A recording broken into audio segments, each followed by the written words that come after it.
Hey guys, Cardplayer Dude 21 here. I'm going to be talking about the meta and how it's going. My thoughts on it personally, I didn't think it was going to be as bad. In fact, I think people complaining about the meta today shouldn't, because if you look at past formats where light swarms dominated, plants dominated, X-Sabers dominated. Just one deck specifically dominated the whole format, and if you didn't play that deck, you lose. But in this format, I think that it's very diverse, because when the format started, people were just thinking, oh, if you don't play windups or insectors, you automatically lose. But then, as the meta's gone on, like heroes and dark worlds and chaos dragons are popping up and winning against Dino Rabbit and Insectors. And I don't think personally that there's any tier 0 decks where it's that exact fact where it's unbeatable, unless, I don't know, it's just unbeatable. But I think windups are good just because they can do that hand loop and then they can sit on Zen mains. But Dino Rabbit, they have Logia, that's basically a walking solemn judgment. Insectors, they can pop 2 and then hit you for like 34. Heroes, I don't honestly know why they're good, they're just like good. So if you could tell me in the comment section why they're good, besides super poly, let me know.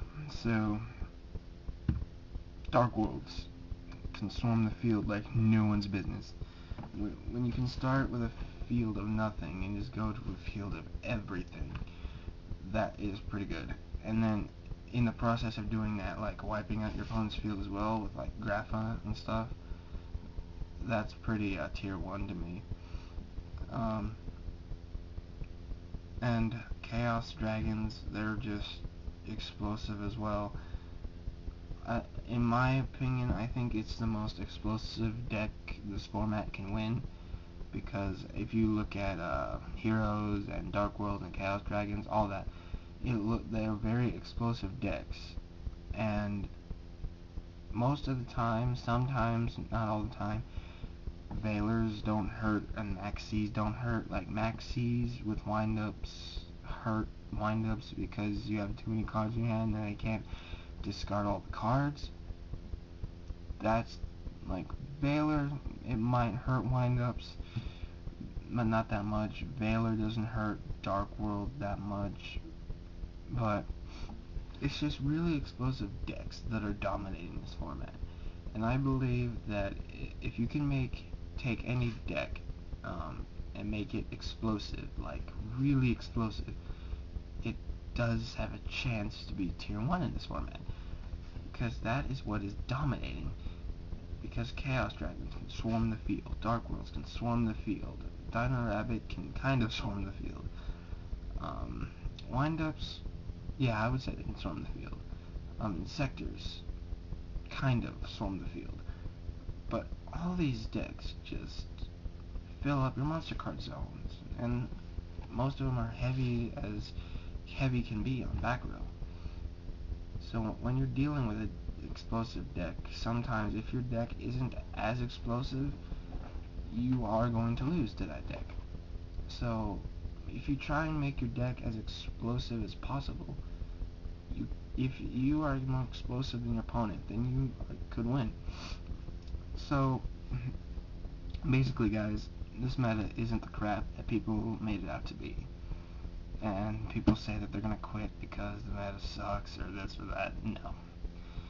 This is one of the most diverse formats in a long time.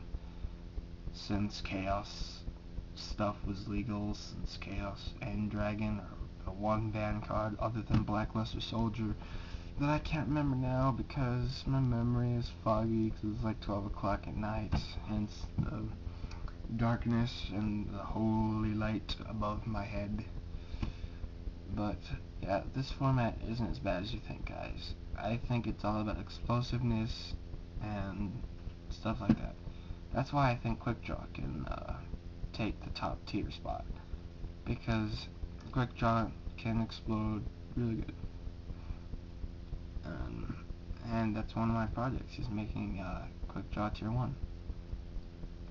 So make your deck tier 1 by making it explosive. I don't know how you're gonna make oh, what's its face?